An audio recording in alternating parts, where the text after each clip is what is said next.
পাবদা মাছগুলো নুন হলুদ মাখিয়ে রেখেছি, এবার ছাঁকা তেলে ভেজে নেব।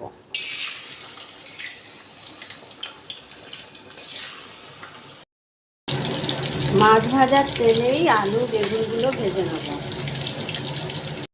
এক্সেস তেল আমি তুলে নিয়েছি, বাকি তেলে টমেটো আর লঙ্কাটা ভেজে নেব। টমেটো লঙ্কা ভাজাটা আমি মিক্সিতে বেটে নেব। টমেটো লঙ্কার পেস্টটা দিয়ে দেবো। মশলা ধোয়া জলটা দিয়ে দিয়েছি, ভাজা আলুগুলো ছেড়ে দিয়েছি। এবার পাবদা মাছগুলো এক এক করে ছেড়ে দেবো। মাছটা ফুটে উঠেছে, এবার ভাজা বেগুনগুলো দিয়ে দেবো। একটু কাঁচা লঙ্কা ছড়িয়ে দেবো ফ্লেভারের জন্য।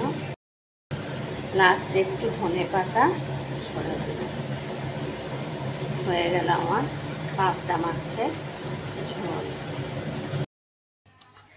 পাবদা মাছের ঝোলটা আমার এরম হয়েছে, আলু বেগুন দিয়ে পাতলা ঝোল, ভাত দিয়ে দারুণ লাগবে।